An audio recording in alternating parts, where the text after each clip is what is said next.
그래서 오늘 여러분들하고 같이 말씀 제가 베드로전서 말씀 네 번째 말씀이죠. 같이 나누도록 하겠습니다. 사실 최근에는 제가 여러 가지로 뭐 감동적인 시간이 좀 많이 있어요.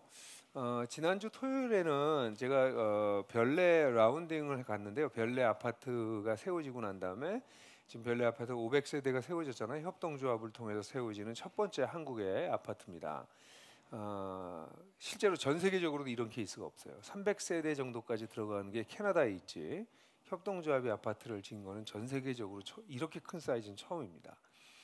근데 그 500세대를 졌는데 거기 여러분들이 아시는 것처럼 우리가 가족이 60세대 정도 들어가고, 그 이 별내의 아파트, 위스테이 아파트를 협동조합으로 짓는 일에 이 일이 사실 나들목에서 잉태돼서 사실 굉장히 많은 나들목 가족들이 참여해서 됐어요. 뭐 그 자세한 얘기들은 뭐 더 여기서 자세하게 할 수는 없겠습니다만, 뭐 모르시는 분들이 혹시 있을까봐. 여기 지축에도 지금 또 근데 다 마감됐다고 그러던데, 지축에도 한 500세대 짓는다고 그러는데요. 근데 거기 이제 형제들이 나와가지고 4명 몇 사람들이 나와서 거기 일을 했던 친구들이 자기 소감을 얘기하면서 이제 너무 자신들의 꿈이 지난 4, 5년 동안 애썼던 꿈이 이루어져서 너무 기쁘다는 얘기를 하는데, 저는 또 아주 잠잠한 감동이 있더라고요. 왜냐하면 제가 나들목 교회를 세우고 난 다음에 여러 꿈을 꿨었어요. 근데 여러 꿈을 꿨던 것들 중에 하나는 공동체를 세우는 것이었는데, 공동체 세우는 일을 계속 해나가다 보니까 도시에서 결국 주거 문제랑 교육 문제를 해결하지 않으면 공동체를 세울 수가 없구나라는 걸 생각해서 어떻게 하면 함께 살 것인가, 함께 모여 살 건가에 대한 고민이 시작된 게 2010년이 되기 전에 한 2008, 9년부터 시작됐어요. 그때부터 스터디를 하기 시작했습니다. 어떻게 하면 함께 살 수 있을까, 모여 살 수 있을까. 도시 속에서 아주 개별화돼서 다 따로따로 사는 인생을 살아가는, 각자 도생하고 있는 사회 속에서 어떻게 할까. 그래서 사실 우리가 함께 살기라고 하는 사역이 시작돼서, 함께 살기에 제가 보기엔 우리 교회가 지금 시도해서 하고 있는 종류만 7가지가 있어요. 제가 그 얘기를 하면 오늘 설교를 딴 데로 갈 것 같아서 참아야 될 것 같은데, 7가지 중에 사실 마지막 생각했던 것 중에 하나는 아파트였어요. 아파트는 단위 면적당 인구 밀도가 가장 높은 아주 초유의 주거 형태입니다. 그런데 소외가 가장 높은, 옆집에 누가 사는지, 같은 라인에 누가 사는지도 모를 정도로 소외가 높은 그런 희한한 구조거든요. 이 속에서 어떻게 마을이 형성될 건가, 이런 꿈을 꿨었는데, 그게 4년 전에 이제 몇몇 형제들이 꿈꾸기 시작하고 결국 그게 형성된 거예요. 여러분, 꿈을 꾸면요, 진짜 꿈을 꾸면 열매가 생깁니다. 꿈은 몽상이 아니라 진짜 꿈을 꾸면 그럼 뭔가가 나올 수 있습니다. 제가 꿨던 꿈들은 사실 여러 꿈이 있었는데, 제가 꿨던 꿈은 사실 굉장히 큰 꿈이었어요. 하나님 나라가 이 땅에 드러나는 걸 좀 봤으면 좋겠다라는 꿈이었고, 건강한 교회가 세워지는 것이었다는 꿈이 있었고, 꿈이 굉장히 많았는데 그 중에 하나는 성도들이 꿈꾸는 교회를 세웠으면 좋겠다. 내 꿈을 이루어주는 성도들이 아니라 성도 각 개인들이 자신의 부르심에 따라 꿈꾸고 그 꿈을 이뤄갈 수 있게 했으면 좋겠다는 게 제 꿈이었어요. 근데 그 꿈이 많이 이루어지는 것 같아요. 교회 세운 지 20년 됐는데요, 우리 성도들 가운데 그런 꿈을 가지고, 뭐 목자들 하시는 게 그런 거죠. 목자가 어디 쉬운 일입니까? 근데 가정교회 목자를 하는 거, 그런 꿈을 가지고 작은 공동체를 세우는 것, 서부터 시작해서 굉장히 다양한 사역에 이르기까지 성도들이 꿈을 꾸고 거기에 헌신하는 걸 보면서 제 꿈이 이루어지고 있다. 그분들도 꿈꾸고 있는 거니까. 그러니까 너무 감사한 생각이 들어요. 사실 그런 꿈은 지금 굉장히 외형적인 꿈인데요, 이런 꿈을 꾸려면 사실은 더 본질적인 면에서의 어떤 변화, 진리에 대한 깨달음, 이런 게 있어야 되죠. 사실 우리가 베드로전서를 여러분들하고 살피고 있는 내용은 우리 거듭남이라고 하는 이 놀라운 하나님의 선물을 받았을 때 그 선물 속에 산소망과 기업이 있었다. 근데 이 산소망과 기업만이 있었던 것이 아니라 우리를 보호해 주시고, 우리 고난의 의미를 알려주시고, 우리 삶에 인정해 주시는 그런 하나님이 그 속에 한꺼번에 계셨다. 이런 걸 받고 나니까, 그러니까 이게 굉장히 중요합니다. 이 부분이 이걸 선명하게 알면, 물론 한순간에 선명하게 알 수는 없어요. 굉장히 오랜 시간 동안 이게 심화돼서 선명해지겠지만, 이것이 선명하게 되면 지난주에 우리가 얘기했던 것처럼 꿈꾸기 시작해요. 하나님 나라에 대한 꿈을 꾸기 시작하고 이미 시작된 하나님 나라를 어떻게 살아낼 건가 완성될 때까지 그러면서 개인적으로는 어떻게 내가 거룩이라고 하는 것을 이룰 것이라고 하는 꿈을 꾸게 되는 거죠. 어떻게 하나님 닮아갈까? 또는 다르게 표현하면 하나님이 나를 향해서 가지고 계셨던 계획이 내 인생 속에 어떻게 드러날 수 있을까? 그런 꿈을 꾸기 시작하는 거죠. 그런 꿈을 꾸기 시작하면 그 꿈에 걸맞는 삶이 나와요. 그러니까 여러분들이 큰 아파트 지어서 뭐 여행 다니는 꿈을 꾸시면 거기까지 가시는 거예요. 물론 그 꿈도 잘 이루어지진 않죠. 어떤 꿈을 꾸느냐? 그 꿈이 그 사람의 삶을 만들어가요. 결코 제가 뭐 오랫동안 설교할 때 여러 번 반복해서 말했지만 사람은 자신이 꾸었던 꿈 이상 되지 않아요. 근데 하나님께서 주신 꿈을 꾸기 시작하면 사람들은 자기가 상상하지 못했던 삶을 살 가능성이 있어요. 오늘 우리가 읽으려고 하는 이 본문에서는 나그네들이 어떻게 새로운 꿈을 가지고 이제는 새로운 삶을 살게 되느냐, 다른 종류의 삶은 어떤 종류의 삶을 살게 되느냐에 대한 이야기예요. 이런 이야기는 이런 새로운 삶을 살게 되면 그러면 그것이 확장되기 시작해서 구체적으로 사실은 별내의 아파트, 리커버리 야구단, 노숙자 사역, 가정교회 온갖 것들이 일어날 수 있는 것이죠. 그래서 오늘 저는 여러분들과 함께 베드로전서 1장 17절부터 2장 3절까지 좀 긴 본문이긴 하지만 이 본문을 통해서 우리가 어떻게 새로운 삶을 살 수 있는지에 대한 얘기를 좀 하려고 그래요. 이런 새로운 삶이 나중에 축적돼야 더 놀라운 구체적인 실제적인 삶의 모습이 나타날 것이에요. 이건 모든 그리스도인들에게 다 동일하게 주어지는 새로운 삶의 방식이에요. 자, 먼저 우리 말씀이 기니까 17절에서부터 21절까지만 같이 읽겠습니다. 시작. 그리고 사람을 겉모습으로 판단하지 않으시고 각 사람의 행위대로 심판하시는 분을 여러분이 아버지라고 부르고 있으니 여러분은 나그네 삶을 사는 동안 두려운 마음으로 살아가십시오. 여러분은 조상으로부터 물려받은 여러분의 헛된 생활 방식에서 해방되었습니다. 여러분도 아시지만 그것은 은이나 금과 같이 썩어질 것으로 된 것이 아니라 흠이 없고 티가 없는 어린 양의 피와 같은 그리스도의 귀한 피로 되었습니다. 하나님께서는 이 그리스도를 세상이 창조되기 전에 미리 아셨고 이 마지막 때에 여러분을 위해 나타내셨습니다. 여러분은 그리스도로 말미암아 하나님을 믿고 있습니다. 하나님은 그리스도를 죽은 사람 가운데서 살리시고 그에게 영광을 주셨습니다. 그래서 여러분의 믿음과 소망은 하나님을 향해 있습니다. 여러분 지난주에 제가 얘기했지만 이 17절부터 2장 3절까지는 5개의 명령어가 있다고 얘기했어요. 그러니까 두 가지 지난번에 얘기했어요. 소망을 가져라. 두 번째 경외하고 경외함으로 거룩을 추구해라. 그 두 가지였잖아요. 오늘 나머지 3개의 명령어를 다루게 되는 첫 번째는 나그네의 삶을 사는데 두려운 마음으로 살아가라 라는 내용이에요. 사실 이것은 삶에 대한 새로운 관점입니다. 그리스도인들이 구원을 받고 난 다음에 하나님을 알고 난 다음에 그들의 관점이 바뀌기 시작해요. 그 바뀌는 것 중에서 아주 중요한 첫 번째 관점이 자신의 삶에 대한 관점입니다. 우리는 베드로전서 1장 1절 2절부터 2절을 다루면서 우리가 두 가지 나그네라는 단어를 말했던 거 기억나시죠? 임시 체류자 또는 임시 체류자. 잠깐 있는 사람이나 좀 길게 있는 사람. 그래서 체류자라는 개념 의식을 갖다고 얘기했어요.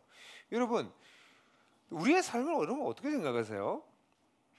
하나님을 알기 전에는 그냥 사는 게 전부라고 생각해요.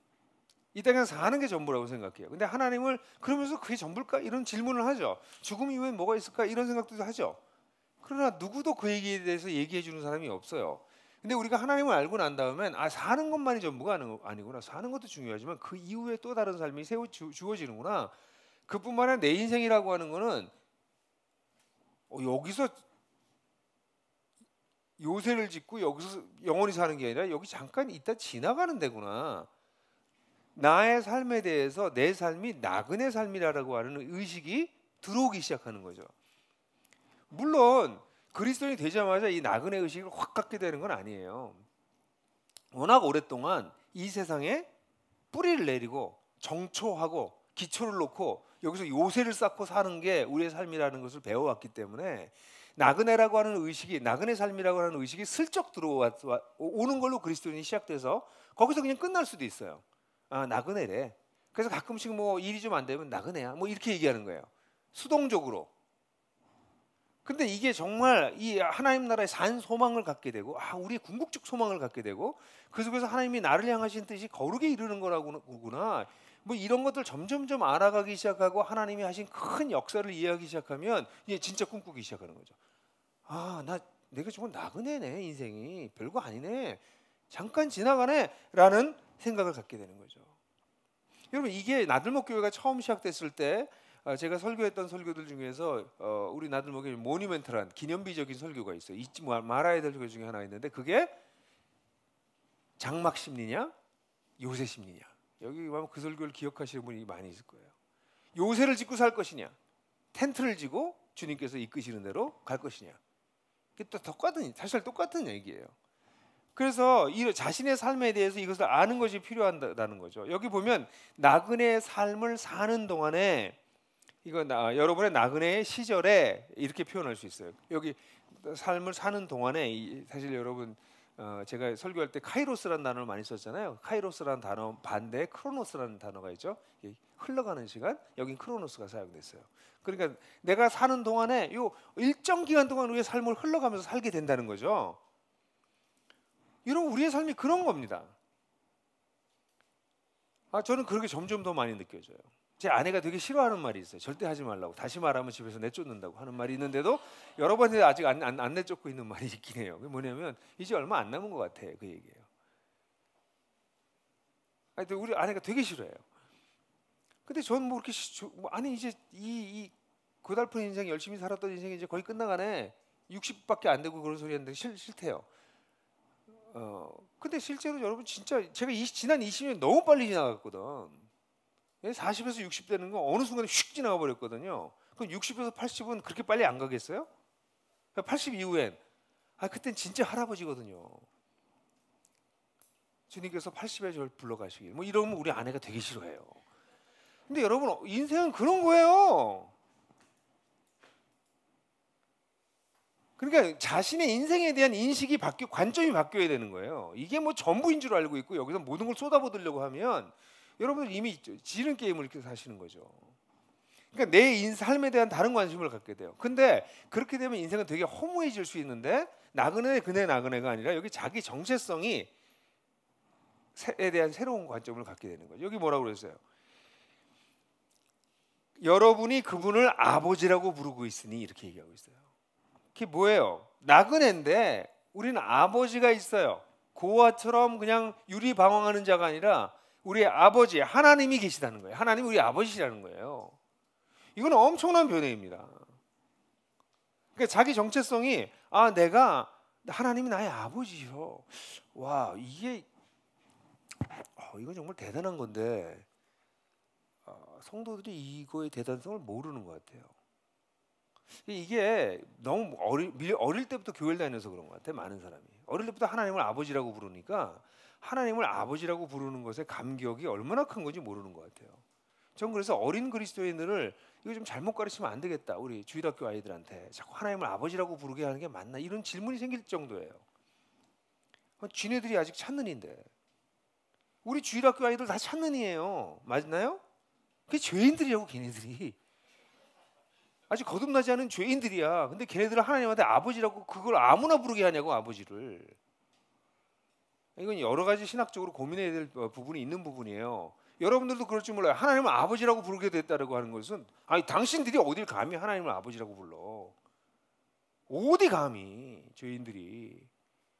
근데 그 하나님을 아버지라고 부르게 됐다는 거예요. 이거는 자신에 대해서 완전히 새로운 정체성을 가졌다는 것을 뜻하는 거거든요. 그 엄청난 변화인 거죠.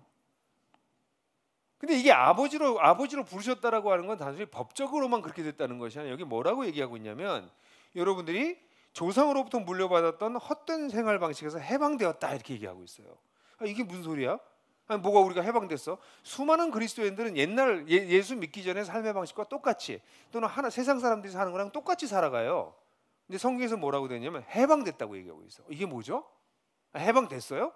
해방됐다니까요. 이게 무슨 얘기냐면, 조상으로부터 물려받았다는 얘기는 우리가 피할 수 없다는 거예요.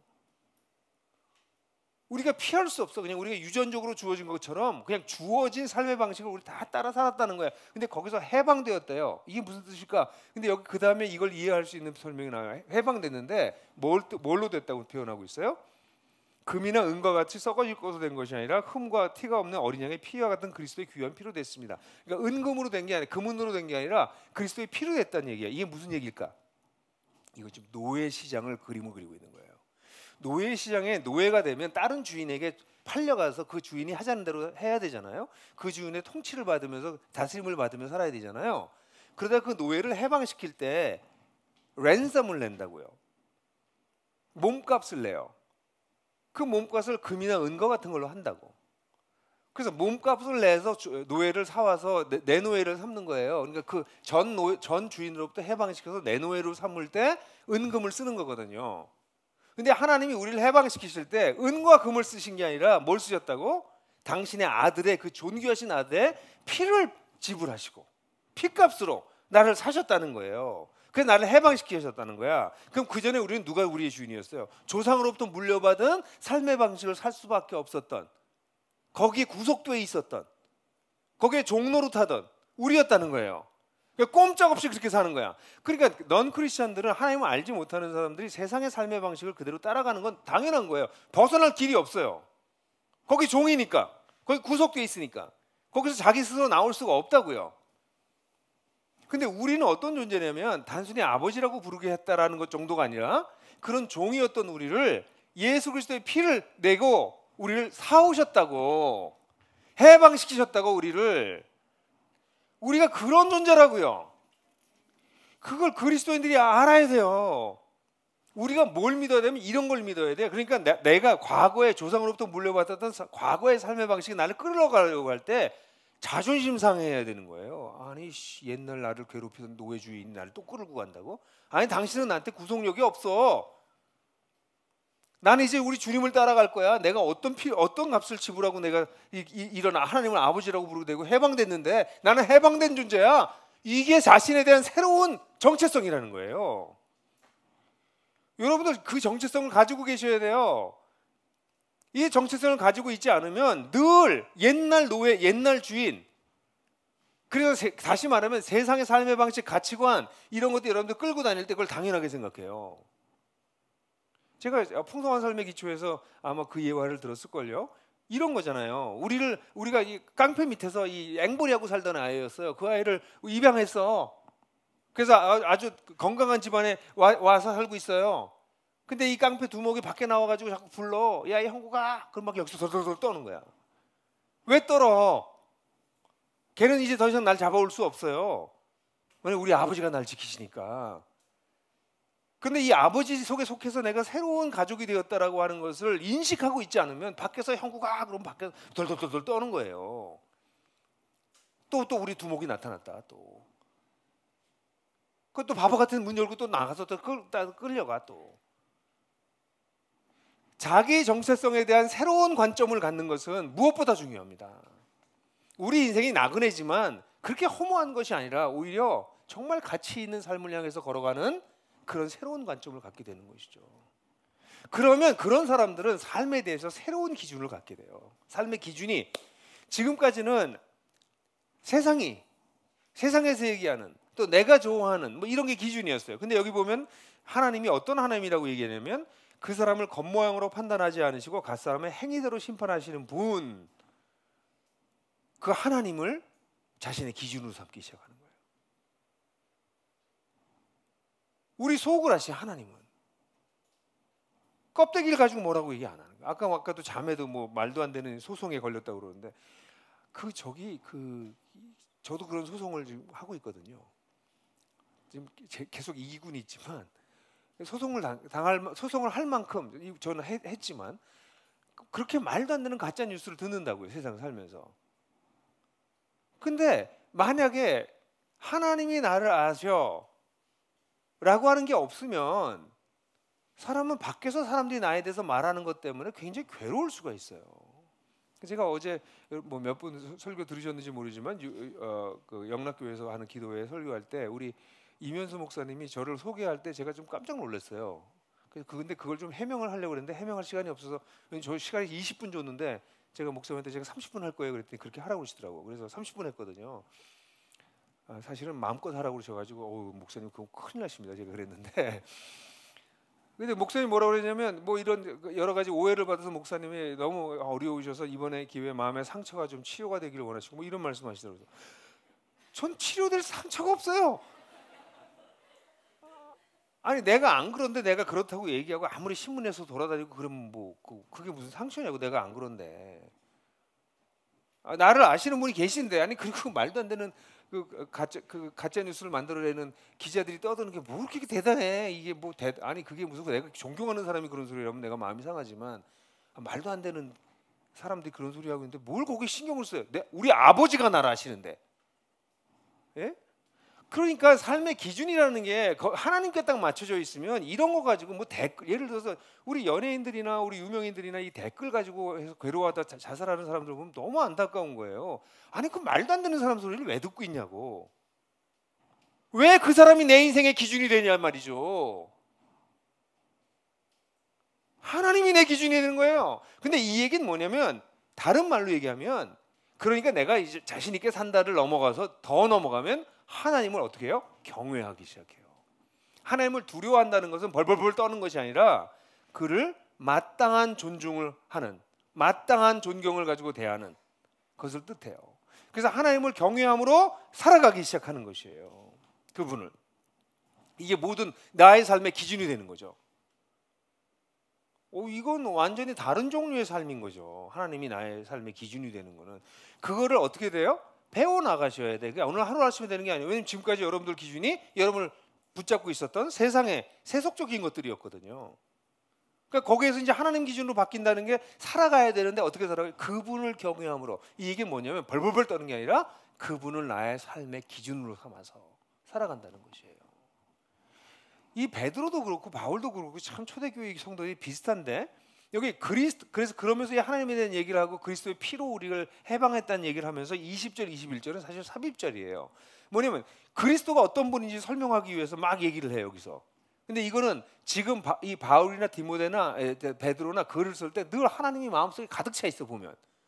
그래서 이 사람들이 뭐라고 얘기냐면 하나님께서 이 그리스도를 세상이 창조되기 전에 미리 하셨고 20절이에요.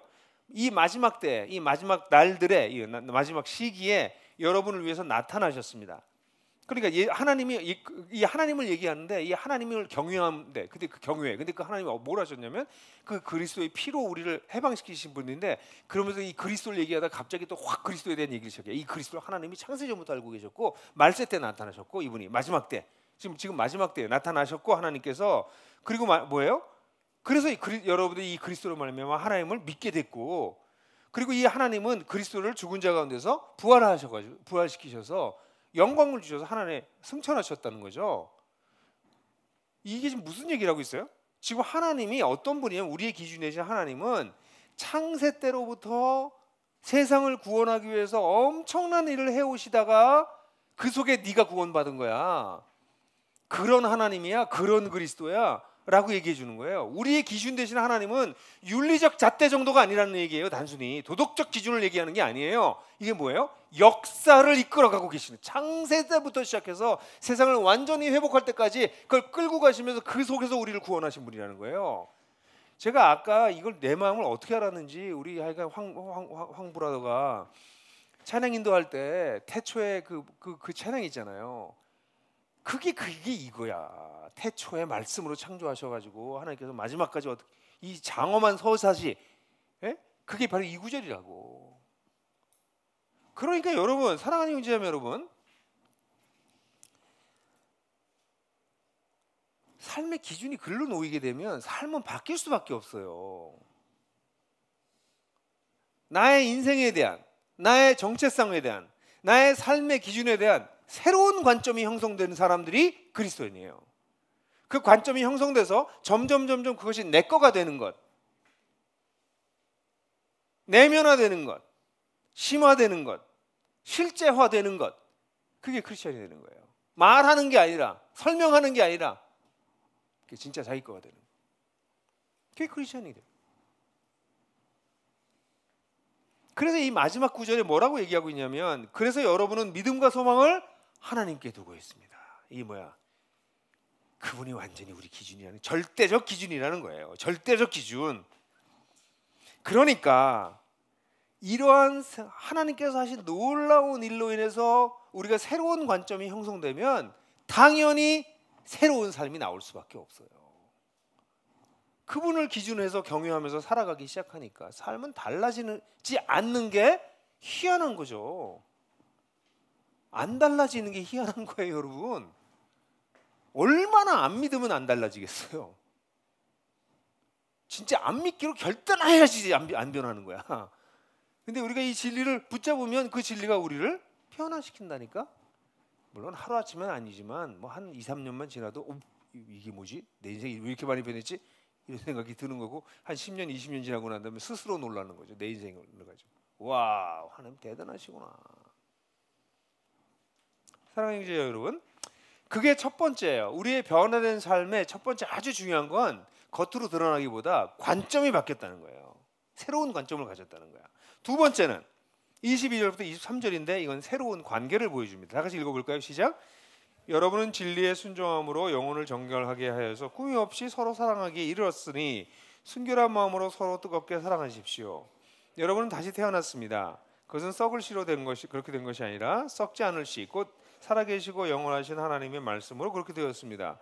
모든 육체는 풀과 같고 그 모든 육체의 영광은 풀의 꽃과 같다. 풀은 마르고 꽃은 떨어지되 주님의 말씀은 영원히 있다. 이것이 여러분에게 복음으로 전해진 말씀입니다. 여러분, 이 나그네들이 됐을 때 나그네들의 나타나는 나그네의 삶의 표지는요, 여기 보면 여러분이 진리에 순종하고, 이 진리가 뭐예요? 지금 다 해가고 하나님에 대한 진리, 그리스도에 대한 진리, 그분이 하신 일들에 대한 진리예요. 그 진리를 순종함으로 어떻게 됐어요? 영혼이 정결하게 하여, 이건 뭐 번역하면 정결하게 완료. 이거 표현하기 어렵네. 그러니까 과거 완료 수동태예요. 그러니까 정결케 됐어, 끝났어. 내가 나를 이거 잘못 이해하면 여러분을 내가 정결케 하는 것처럼 보이는데 그게 아니라 정결하게 되어서예요. 예? 정결하게 되었어 우리가. 이게 뭐예요? 이게 바로 우리가 하나님의 자녀가 됐다는 거예요. 우리가 뭐 정결해요? 여기 있는 사람 손 들어보세요. 내가 볼 땐 난 참 정결해요. 손 들어보세요. 들어야 되는 거야. 여기서 왜 내가 정결하냐면 하나님이 보실 때 날 정결하게 보셨어요. 그전에는 조상으로부터 물려받은 옛날의 삶의 방식에 매여 있었던 종이었는데 그리스도의 피로 우리를 해방하셨기 때문에 하나님의 자녀가 됐기 때문에 이제 하나님은 우리를 뭐라고 하세요? 정결하다고 선언해 주시는 것이에요. 우리가 그래서 이게 네가 정결해지라는 뜻도 아니고 정결해졌다 수동태고, 이것도 정결해질 것이다라고 미래도 아니고 정결해졌다 현재 과거의 완료라고. 이미 다 끝난 얘기예요. 아멘. 와, 이거 가지고 이런 거 보고 흥분하는 사람들은 진짜 희한한 사람들이지. 우리가 정결하게 됐다는 거야. 정결하긴 뭐가 정결해? 내가 하나님이 볼 때 정결하다, 내 자녀다 라고 말씀하신다는 거예요. 놀랍죠.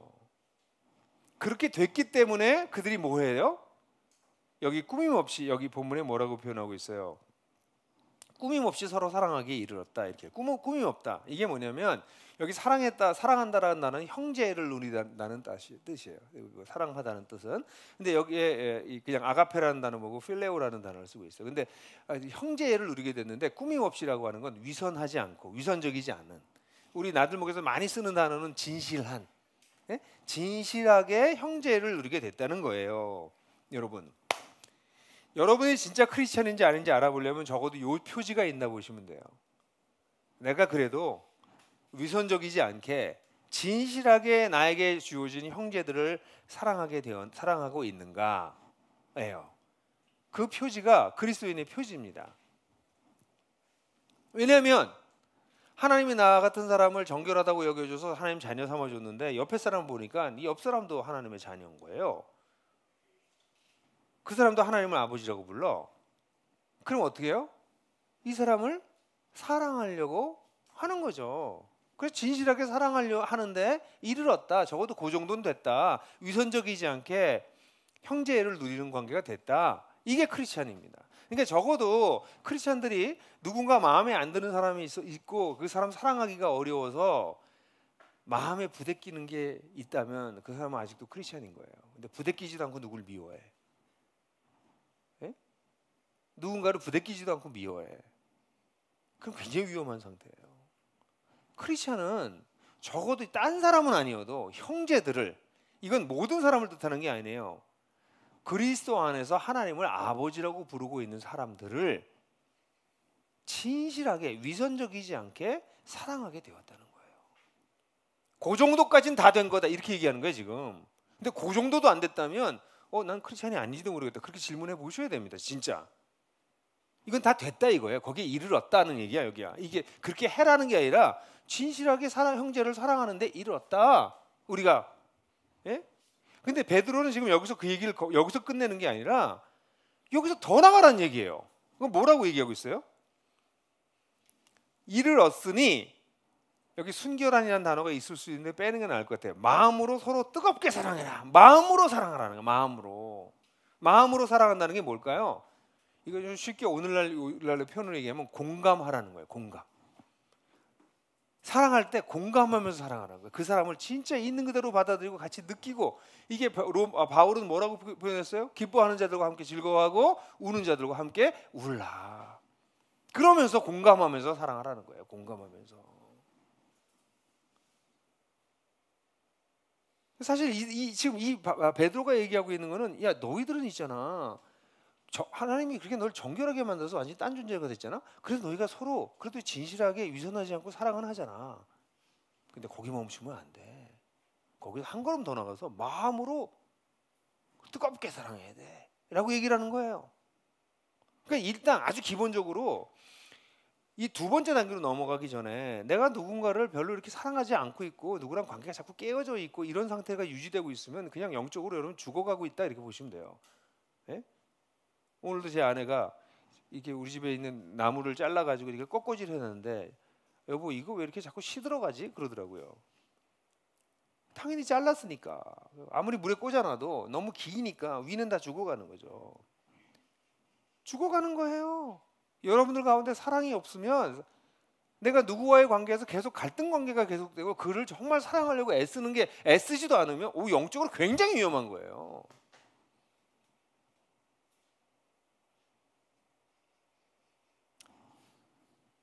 가정교회 하면요 마음에 안 드는 사람 꼭 있지 않아요? 저 사람만 없으면 내 가정교회가 참으로 행복할 텐데 그런 사람 없어요? 그런 사람이 없으면 주로 그 사람이 그런 사람이에요.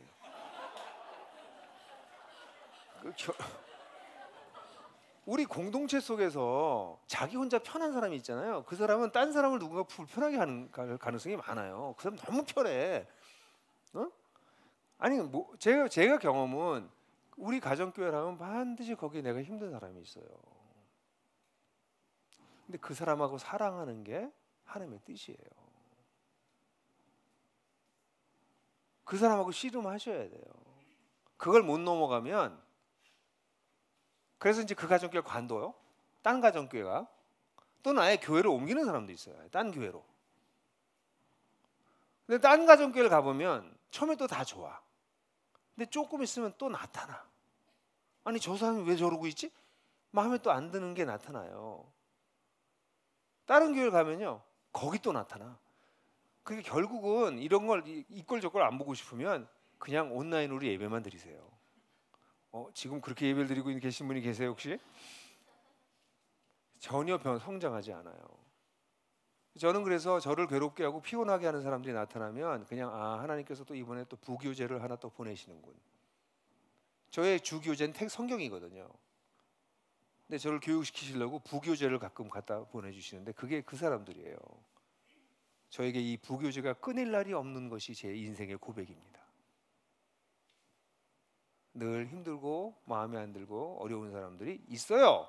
그 사람들 어떡하라고? 이제 진실하게 사랑해. 내가 뭐 그 사람한테 위선적이고 그러진 않아요. 그냥 형제애를 정도 누려요. 근데 베드로가 말하기 거기로 멈추지 마세요. 마음으로 그를 공감하려고 해봐. 공감하려면 어떻게 해야 돼요? 들어야 돼, 얘기를. 많은 사람들이요, 이게 얘기할 때 저는 이 핸드폰 정말 저 자신도 이번에 이거 묵상하다 회개해야 되겠다 생각했는데, 딴 사람이랑 얘기할 때 핸드폰을 놔야 되겠다. 절대로 만지면 안 되겠다.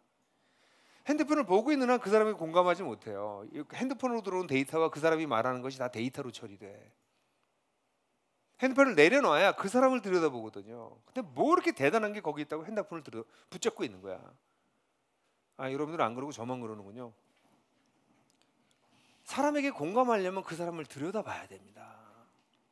사랑하기 힘든 사람을 공감하려면 그 다음엔 들여다보는 정도가 아니라 그 사람을 가지고 기도 안으로 들어가야 돼요. 많은 사람들이 공감하기 위해서 그 사람을 가지고 기도하다가 하나님께서 나에게 말씀하신 걸 들어요. 저는 대부분 저 사람이 날 괴롭혀요. 그래서 하나님께 기도하면 하나님 참 이다가 깨닫게 하시면 늘 거의 10중 8구 왜 그러세요? 저 사람이 너무 약속을 안 지켜요. 하나님, 저 약속 안 지키면 언제까지 제가 참아야 됩니까? 막 기도하면 하나님이 넌 나한테 그러잖아. 늘 하나님이 저한테 그걸 말씀하세요. 너 나한테 그러잖아. 너 나랑 약속 안 지키잖아. 그래서 그 사람을 용납하기가 쉬워지죠. 공감하려고 애쓰셔야 돼요. 그게 크리스찬이 깊어지는 길이에요. 근데 자기 소리만 하고 자기 판단만 하고, 그래서 크리스찬들이 대부분의 크리스찬들이 매우 배타적이고 매우 자기 주장만 강하고 왜곡되어 있고, 그런 이유가 이 마음으로 사랑하지 않아서 그래요. 우리 특별히 형제들이 좀 이런 면에서 부족한 면이 많아요. 전부가 그런 건 아니에요. 자매들은 좀 잘 듣는 편인데 형제들은 잘 듣는 훈련이 좀 안 돼 있어요. 물론 꼭 그렇지도 않아요. 뭐 형제 같은 자매도 있고 자매 같은 형제도 있고 그러니까. 그래서 듣는 연습을 하는 것. 이게 그렇게 사랑해라. 근데 두 번째, 뜨겁게 사랑해라. 여기서 뜨겁게라고 하는 번역이 맞아요. 이 뜨겁게라고 하는 건 뭘까? 그러니까 막 뜨겁게 이렇게 막 껴안는 뭘까요? 이거는 대가를 지불하면 사랑하는 뜻이에요.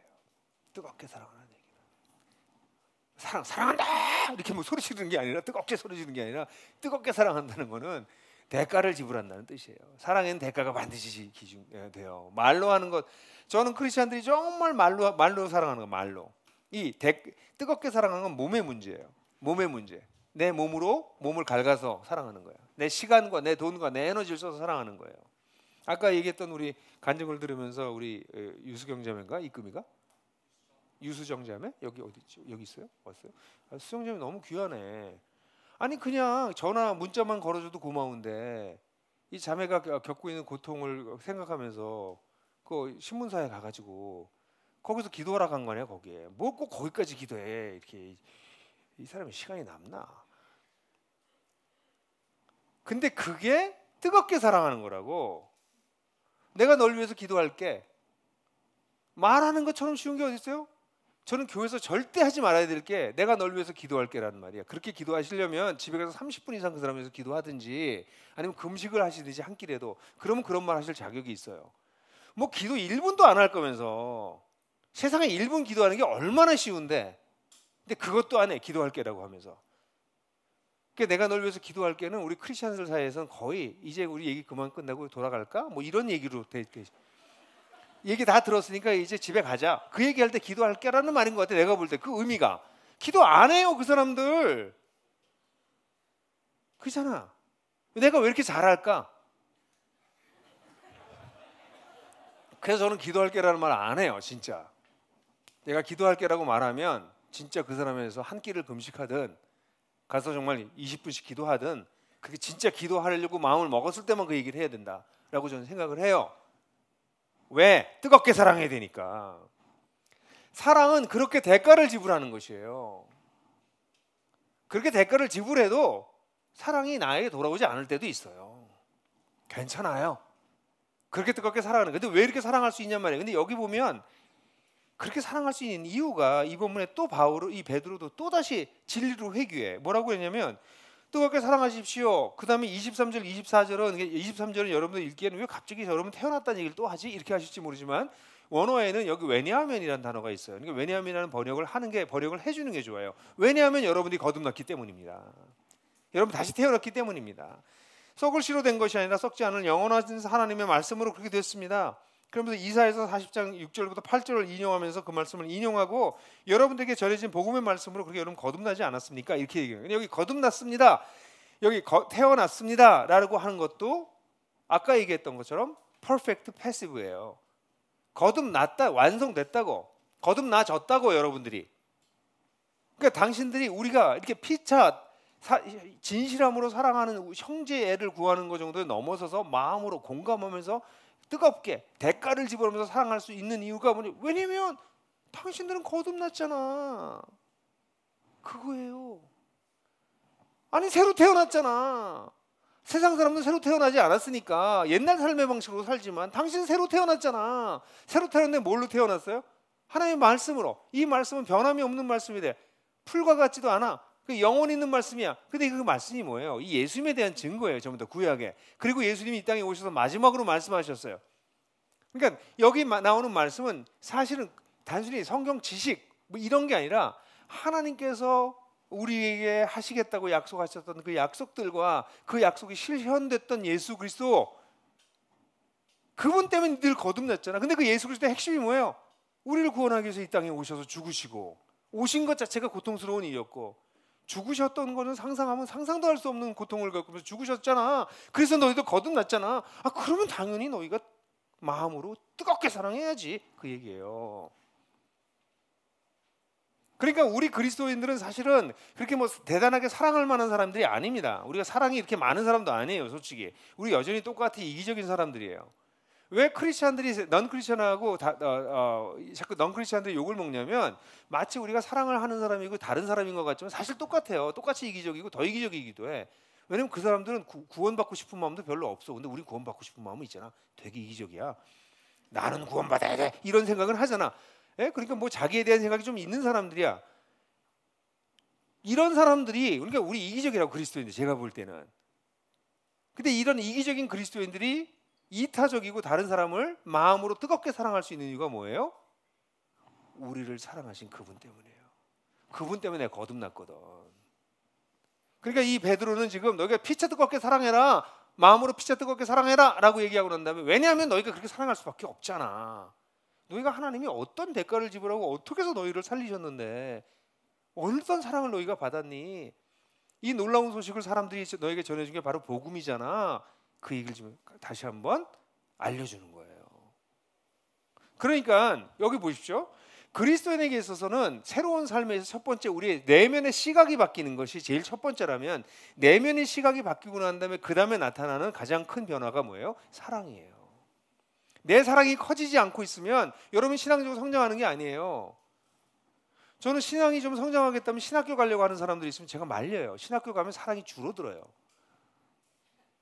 실제로 신학을 공부를 제대로 한다면 사랑도 같이 커져야 돼요. 근데 지식만 많아져가지고 더 쪼그라드는 경우가 더 많아. 신학교를 간다고 여러분들 신앙이 절대로 안 안전합니다. 그냥 풍삼기 열심히 하세요. 그게 100배 낫습니다. 이참에도 제가 제 책 광고하는 게 아니에요. 진짜 그래요, 진짜. 왜냐하면 하나님은 우리가 사랑하는 사람 되기를 원하시거든요. 그러니까 여러분 가까이 있는 사람들도 사랑하기 시작해서 사랑의 폭이 자꾸 넓어져야 돼요. 자꾸 커지고. 근데 가정교회에 있는 가족 하나 사랑하기가 어렵고, 내 직장에 옆에 있는 사람 하나 사랑하기가 어렵고, 누구만 보면 팩하고 쟤는 저래서 저렇고 쟤는 저래서 저렇고 그러고 있어서요. 도대체 언제 주님을 닮아가겠어요?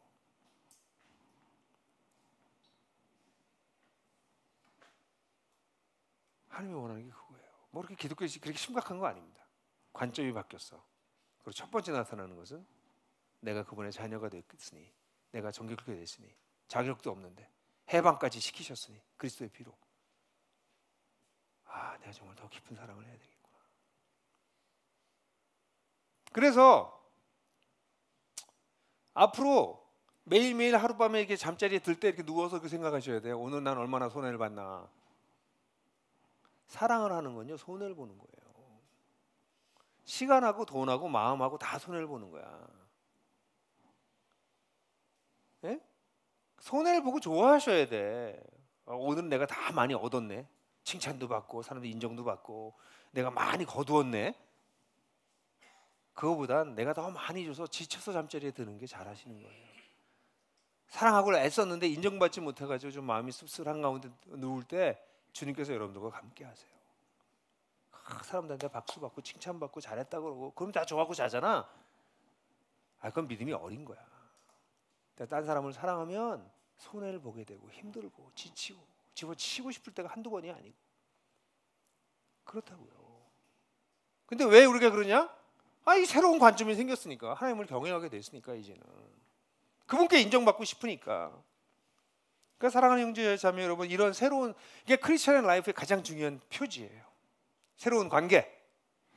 그러면 베드로는 그 다음에 이걸로 끝나는 게 아니라 우리에게 그렇게 살 수 있는 새로운 에너지가 있다고 얘기하세요. 에너지가 있다. 그게 1절 2절이에요. 다 같이 읽어볼까요? 시작. 그러므로 여러분은 모든 악의와 모든 기만과 위선과 시기와 온갖 비방하는 말을 버리십시오. 갓난 아이들처럼 순수하고 신령한 젖을 그리워하십시오. 여러분은 그것을 먹고 자라서 구원에 이르러야 합니다. 여러분은 주님의 인자하심을 맛보았습니다. 여기 보면 그러므로, 자, 여기까지 나왔어요. 그러고 난 다음에 그러므로 하고 마지막 이제 명령어를 얘기하고 있는데 뭐라고 얘기냐면 신령한 젖을 그리워해서 그걸 먹고 자라서 구원에 이르러야 합니다. 이렇게 하고 있어요. 여기 이르러야 합니다라고 하는 단어도 우리말 번역이 어려움이 있을 수밖에 없어요. 이르러야 한다는 것도 이게 자라나게 됩니다. 근데 이 수동태예요. 자라나집니다. 이런 뜻이에요. 자라나집니다. 이게 자라나야 합니다. 그럼 구원에 이르러야 합니다. 내가 구원에 이르러야 될 것 같잖아요. 근데 이건 수동태야. 자라나집니다. 이렇게 번역해야 돼요. 우리나라 말은 그런 표현이 없어요. 그 문법적으로. 근데 의미를 여러분들 받으시라는 거야. 자라나집니다. 이게 무슨 말이에요? 수동태가 뭐예요? 비동사 플러스 PP. 그게 수동태잖아. 그다음에 그 뭐가 by가 있든지 없든지 숨은 주어가 있잖아요. 수동태는 주어가 숨어 있다고. 그러니까 제가 여러 번 얘기했지만 이런 수동태를 divine passive라고 그래요. 신적 수동태라고. 그러니까 하나님이 이 뒤에 숨어 있다고. 자라나게 하시느니라. 자라게 되느니라. 누가 자라게 하세요? 하나님이 자라게 하신다고. 자, 이게 기독교인의 삶의 묘미예요. 뭐냐면 지금 나한테 무슨 말만 해도 신경질 나는 사람인데 이 사람들을 내가 공감하면서 정말 뜨겁게 사랑한다고, 거기까지 내가 이르른다고, 내가 아무리 거듭나도 이게 되겠나 이런 생각이 드는 거예요. 근데 이 본문에 뭐냐면 구원에 이를 때까지 자라나게 하신다 이런 얘기예요. 그러니까 우리의 구원이라고 하는 게 한 번 받고 끝나는 게 아니라 완성된 구원이 있는데 그 완성된 구원에 이를 때까지 우리가 어떻게 된다고? 자라야 돼! 이게 아니라 자라나게 된다고. 누구에 의해서? 하나님에 의해서. 하나님이 우리 성장시키세요. 이 사람들이 근데 별로 행복한 사람이 없어 보이네. 이 마스크 뒤에서 지금 막 웃고 있는 거죠. 너무 좋아가지고, 그죠? 눈으로 좀 웃으세요. 그러면 여러분 보세요. 이런 예를 좀 들어봅시다. 요즘은 그 헬스 트레이너들이 굉장히 그 PT 선생들이 되게 많아졌더라고요. 그래서 유튜브 봐도 뭐 온갖 PT 선생들이 와서 막 가르치고 이러잖아요. 근데 유튜브로 봐서는 이게 잘 안 모르잖아. 근데 만약에 어떤 PT 선생님이, 아주 유명한 PT 선생님이 뭐 예를 들어서 뭐 요즘 누가 유명한가 막 이렇게 들면 여기다 막 이렇게 갈라진 애들 이거 누구 있어요? 그거 다 누가 만들어 주는 거거든. 그렇게 운동해서. 저도 PT 선생님이 붙어서 저도 한 석 달 그렇게 하면 저도 그렇게 돼요. 지금 뭐 이렇게 거의 하나긴 하지만 그게 그런 PT 선생들이 있어요. 실제로 저한테도 그런 선생님이 한 번 있어가지고 뭐 이렇게 갈라질 뻔 하다가 말았지만, 근데 그런 선생님이요, 실제로 진짜 이 사람들 트레이닝을 따라서 하면 진짜 몸이 달라집니다. 진짜 몸이 완전히 달라져요. 근데 그런 선생님이 좀 비싸. 싸진 않아요. 시간당 뭐 꽤 많이 차지하더라고요.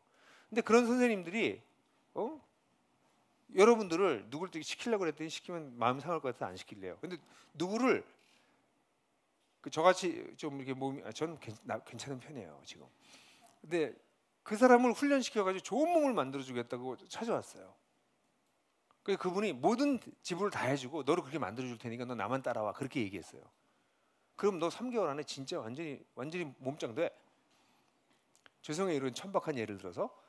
그렇게 얘기해주면 여러분들 어떻게 했어요? 막 좋아가지고 막 카톡으로 야 누구 알지? 그 사람이 뭐 누굴 못 만들어준 사람인데 그 사람이 날 도와준대. 막 그래서 내가 이제 몸 훈련하게 됐어. 막 신나서 이거 쓸 거 아니에요. 안 그러겠어요? 예? 근데 하나님이 우리에게 어떤 분이시냐면요, 그렇게 구원에 잘하도록 몸 정도 만드는 게 아니라 우리를 전인격적으로 성숙시키고 변화시켜서 거룩에 이르도록, 그 구원에 이르도록 우리를 자라나게 해주시는 분이세요. 우리에게 그런 분이 계시다고. 그분의 지시를 따르면, 그분의 인도를 받아가면 나는 구원에 이르게 돼요. 그렇게 자라나게 돼요. 놀라운 거죠. 우리를 이끌어주는 그런 놀라운 선생님이 계신 거예요. 코치가 계신 거예요. 근데 이 코치가 그렇게 하려고 하면 지금까지 했던 에너지원을 버리고 새로운 에너지원을 받아야 돼요. 저도 운동하면서 좀 어려웠던 거는 이게 몸을 만들면서 어려웠던 건, 제가 좋아하는 음식들이 있는데 그 음식들을 먹으면 몸이 안 좋아지는 거죠. 사실은 뭐 아까도 뭐 오늘 간증 얘기를 많이 하네. 아까도 뭐 뭐라고 했더라? 맛은 좋은데 몸에는 안 좋은 뭐, 예? 그런 것들을 우리 좋아하잖아요. 근데 저도 그런 거 좋아해요. 저는 특별히 튀긴 거는 뭐 다 좋아해요. 그냥 뭐든지. 그래서 아이스크림 튀긴 것도 먹어보고 싶어 하고 있어요 지금. 예? 아이스크림 튀긴 게 있다고 그래가지고 그거 언제 먹어보나 그러고 있어. 그러니까 튀김은 다 좋아해. 그 우리 어머니의 잘못이야 내가 볼 땐. 그 어릴 때 튀김을 너무 많이 해주셔가지고. 그 튀김, 근데 튀김을 먹으면 안 좋아요 진짜 몸에. 그걸 먹으면 안 돼. 새로운 에너지원, 건강한 에너지원으로 바꾸셔야 되잖아요. 그죠? 제가 탄수화물 거의 안 먹으려고 그래요. 그래도 먹거든요. 근데 옛날에 밥, 국수 뭐 약간 너무 좋아했어요. 근데 이걸 이제 거의 안 먹어요. 어떤 때는 하루 일주일에 뭐 한 공기 두 공기밖에 안 먹는데 밥은. 그래도 탄수화물은 계속 들어와요 몸에. 근데 탄수화물을 줄이니까 확실히 몸이 더 좋아지는 것 같아요. 이거 사람마다 다르지만 자기가 쓰던 에너지원이 있잖아요. 그 에너지원에서 새로운 에너지원으로 바꿔야 내가 건강해지거든요. 똑같아. 영적으로도 우리가 버려야 될, 바꿔야 돼. 지금까지 우리가 의존했던 그 에너지원은 뭐였어요? 그 에너지원은 여기 보면 모든 악의와 모든 기만과 위선과 시기와 온갖 비방하는 말 이렇게 돼 있어요. 이거 하나하나를 다 좀 생각해 봐야 되지만, 이건 악의는 나쁜 마음을 품는 거예요. 기만은 속이는 거예요. 위선은 나를 잘 보이기 위해서 나를 커버업하는 거예요. 그다음에 시기는 딴 사람 잘 되는 거가 배가 아픈 거예요. 온갖 비방하는 말은 뒤에서 험담하는 거예요. 이런 5가지를 여기서 얘기하고 있는데 이 5가지의 공통점이 있어요. 이건 일종의 현상인데, 겉으로 나타나는 증상인데, 이렇게 하는 모든 이유가 나 자신과 관련이 있어요. 딴 사람 속이는 거는 나의 이익을 위한 거예요. 내 위선은 딴 사람한테 잘 보이려고 그러는 것이에요. 시기하는 거는 그 사람이 나보다 잘 되기 때문에 배가 아픈 거예요. 온갖 비방하는 거는 그 사람 뒤에서 험담함으로 나의 열등감을 만족시키고 싶은 거예요. 여기 나오는 모든 이 5가지의 이 악한 모습은 사실은 나 자신 때문에 그래. 나 자신에 대한 관심이 꽂혀 있어서 그래요. 그러니까 지금까지의 나쁜 에너지는 뭐냐면, 우리가 살아가는 데 있어서 굉장히 파워풀한 에너지가 어디에 오냐면요, 나에게서 와요. 내가 어떻게 더 잘 인정받을까? 내가 어떻게 하면 더 내가 하고 싶은 대로 살까? 어떻게 하면 내가 더 많은 쾌락을 누릴 수 있을까? 내가 어떻게 하면 더 재미있을 수 있을까? 전부 나예요. 요 내가 잘 안 되면 그때 악의가 생기고 기만하게 되고 위선하게 되고 막 딴 사람 막 미워하고 시기하고 뒤에서 딴소리하고, 이게 다 거기서 나오는 거라고. 그러니까 사람들은요, 왜 사나 보면 자기에 대한 이것 때문에 움직여 살아요. 나를 좀 어떻게 더 많은 걸 갖고 더 많이 누릴 수 있고 더 많이 컨트롤할 수 있고 더 많이 인정받고, 이게 내 에너지야. 그러지 않으세요? 그러실걸요? 그러니까 교회 와서도 우리 제일 밤낮 얘기하잖아요. 사람이 왜 섭섭해져요? 내가 한 일 안 알아주니까. 그건 나예요. 아니 교회 와서라도 딴 사람이 안 알아주는 일을 하는 게 적어도 교회 와서는 좀 그렇게 해야 되는 거 아니에요? 근데 교회 와서도 나를 알아줘야 돼. 누가 나를 안 알아주면 기분 나빠.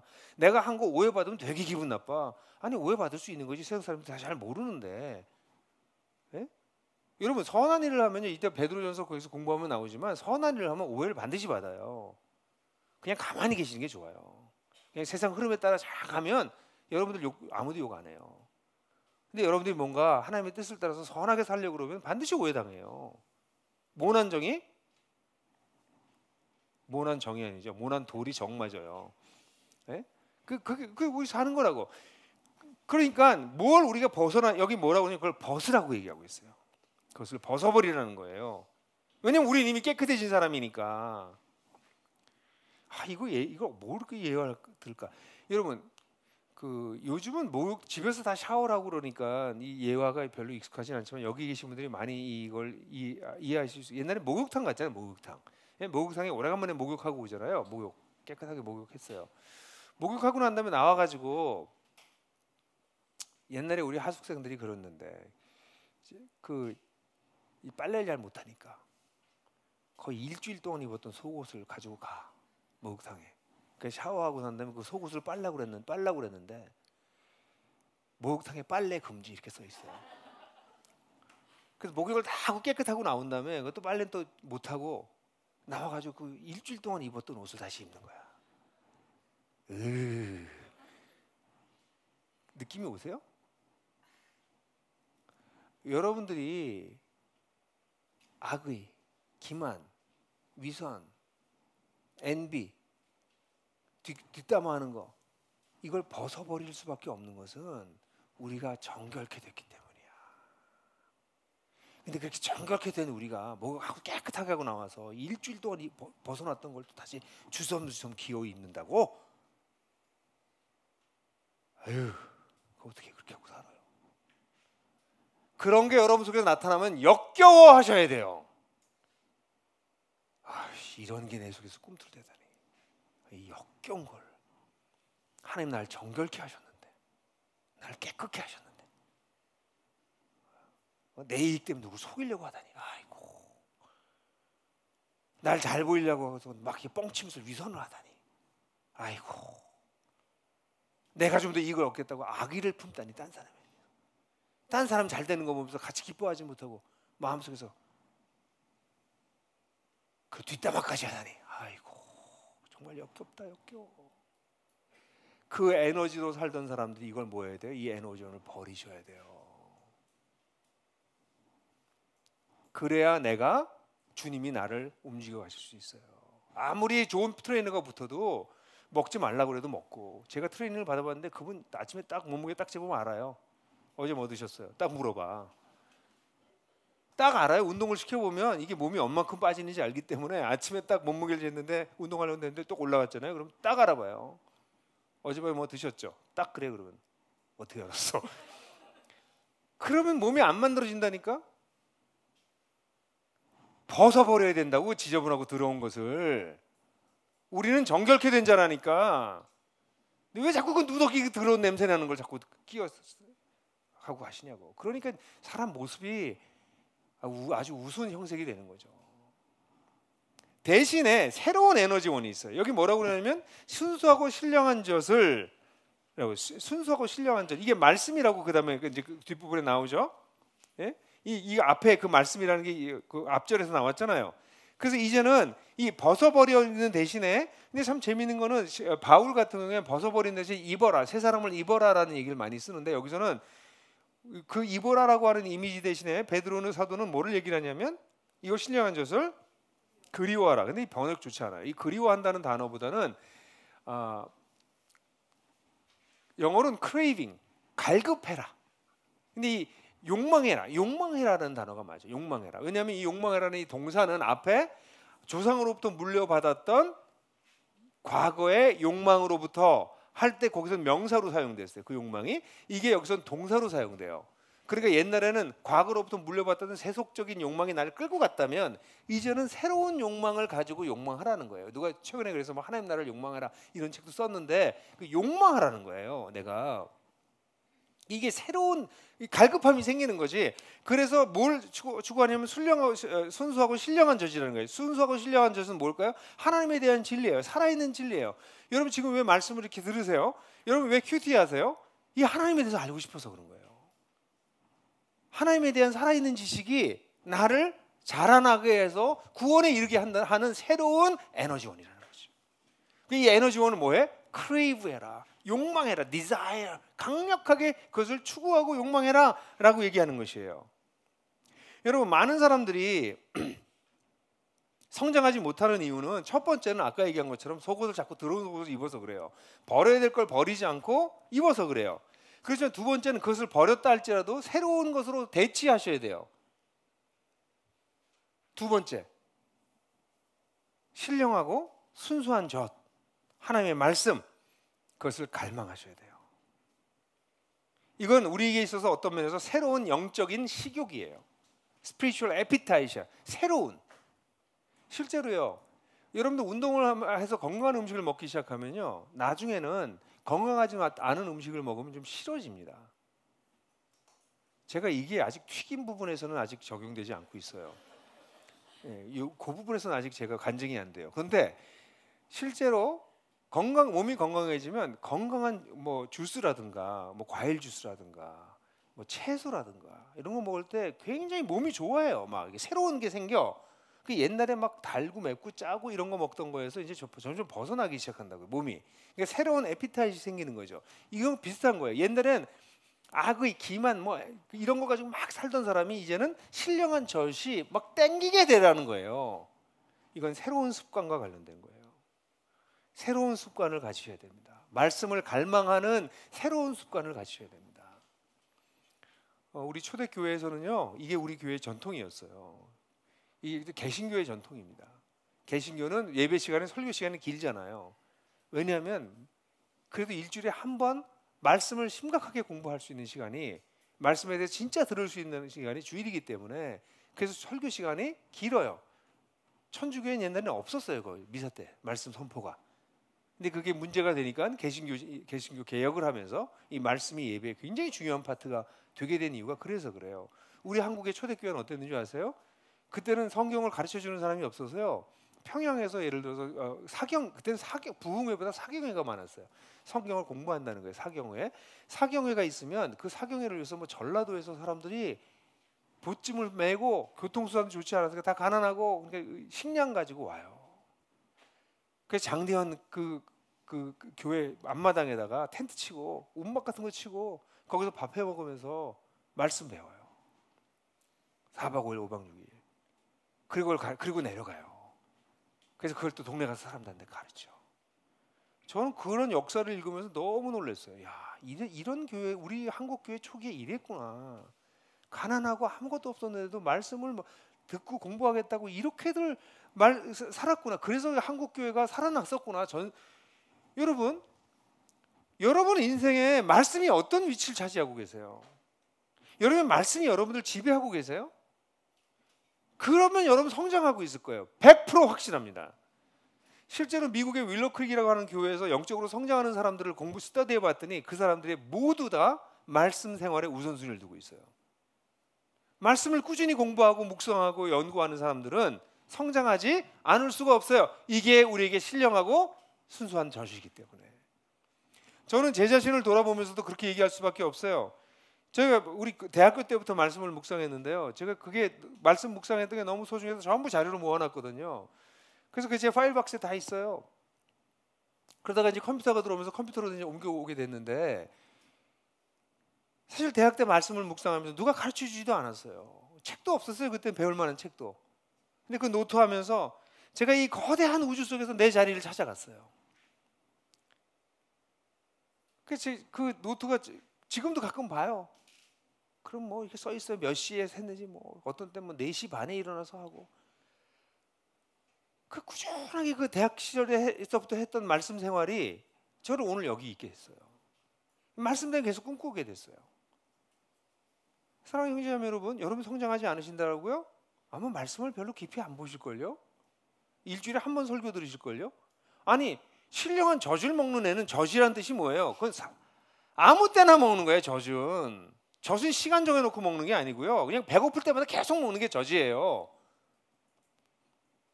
하나님의 말씀을 여러분들이 아무 때나 들으셔야 돼요. 그래야 여러분 성장하세요.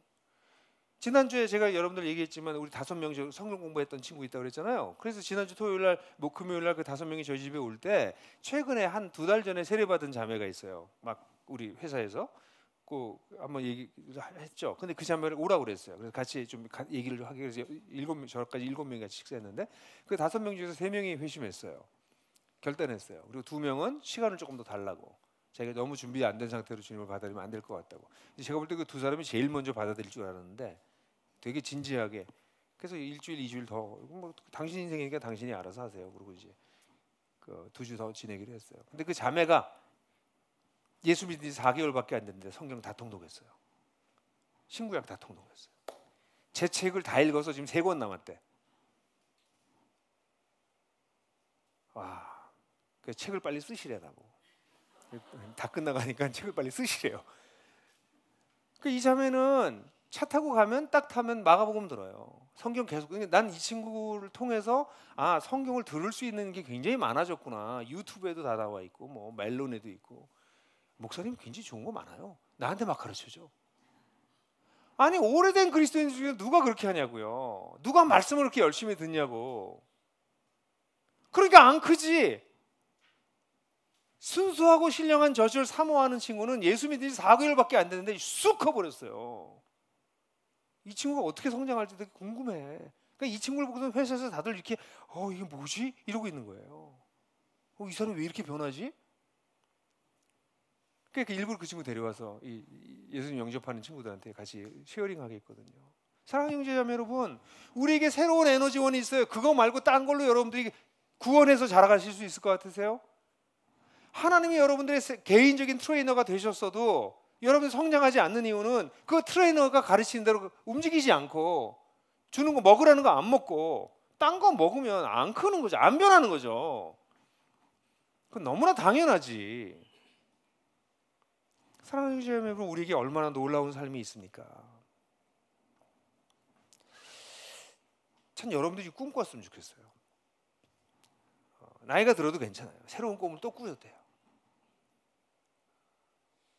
그 꿈은 몽상하고 달라요. 꿈과 몽상이 다른 건요, 많은 사람이 다 꿈꿔요. 근데 다 몽상이야. 진짜 꿈은요, 대가를 지불해. 그 몽상은 그냥 가끔 생각해 보는 거야. 근데 이제 진짜 꿈을 꾸게 되면 사람들은 새로운 시각을 가져요. 그리고 사람들은 새로운 관계를 맺기 시작해. 새롭게 관계를 맺기 시작해. 그리고 새롭게 성장하기 시작해요. 저는 우리 서로교회에 있는 모든 성도들이 이런 놀라운 삶을 사시길 바라요. 꿈이 삶이 돼요. 그렇게 성장하다 보면 내가 그리스도를 닮아가는 것뿐만 아니라 나를 통해서 하나님께서 이 땅에서 무슨 일을 하실까? 그게 보이기 시작한다고. 어린아이들한테는 안 보여요. 하나님 내가 어떻게 인생을 살까요? 아무리 물어봐도요, 어린아이한테 얘기해 줄 수가 없어요. 사랑할 줄도 모르고. 딴 사람 사랑을 못하는 사람한테 무슨 하나님께서 뜻을 보여주시겠어요? 안 보여줘요. 못 보여줘. 보여주고 싶어도. 보여주면 그게 세상을 더 망가뜨릴 텐데. 사랑하는 사람들, 사랑하기 배우기 시작하는 사람들, 신령한 저주를 사모하기 시작하는 사람들. 그래서 성장하기 시작하면 하나님께서 당신의 뜻을 왜 숨기겠어요? 이 깨지고 상한 세상을 회복하기 위해서 하나님께서 얼마나 열심히신데, 지금 일꾼이 부족해서 난린데. 그러니 사랑하는 형제자매 여러분, 나그네의 새로운 삶을 배우고 누리십시오. 그러면 언젠가 하나님께서 이래서 하나님이 나를 이 세상에 내셨구나 하는 것을 아시게 될 겁니다. 새로운 관점, 새로운 관계, 그리고 새로운 에너지원을 가지고 살아가는 우리 모두가 되시기를 주님의 이름으로 축원합니다.